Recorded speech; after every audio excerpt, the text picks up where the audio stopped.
श्रीनाथ जी हमारे राजस्थान के मेवाड़ में ही क्यों आए? हे गाइस, जय माता जी सा, welcome to my new video. कि श्रीनाथ जी मेवाड़ में ही क्यों आए?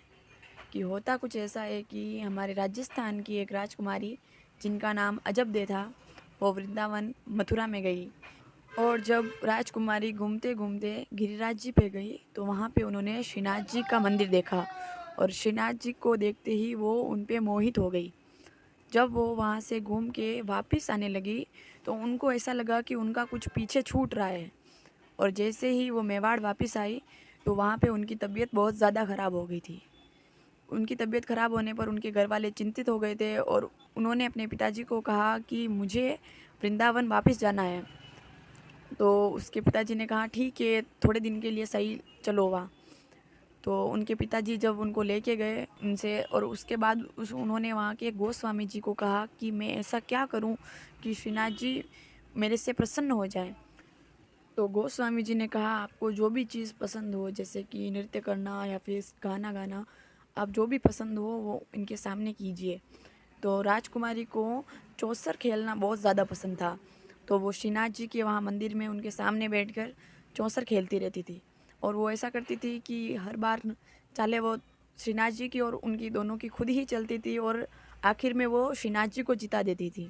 ऐसा देख के श्रीनाथ जी बहुत प्रसन्न होते। जब तक राजकुमारी मथुरा में रुकी थी तब तक वो उनके मंदिर में उनकी मूर्ति के सामने बैठकर चौसर खेलती रहती थी। और जब उनके लास्ट दिन उनका जाने का टाइम था तब उनसे उनके जो साथ में जो भी सैनिक थे वो उनको बुलाने के लिए आए। तो उन्होंने कहा कि मैं एक आखिरी बार श्रीनाथ जी के साथ खेलना चाहूँगी।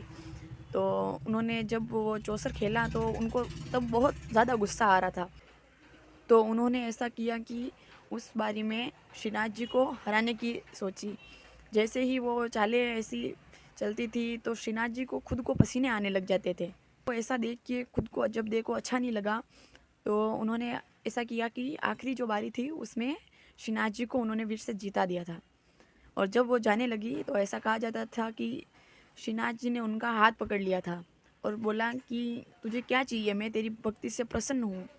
तो अजबदे की आंखों में आंसू आ गए थे और उन्होंने बोला कि आप मेरे साथ मेवाड़ चलो, आपको जब भी देखूं तो मेवाड़ में पाऊं और दिन रात आपके दर्शन कर पाऊं।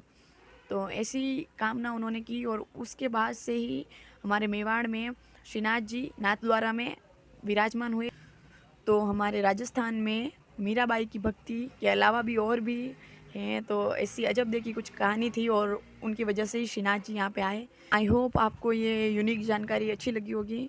तो please like share and subscribe.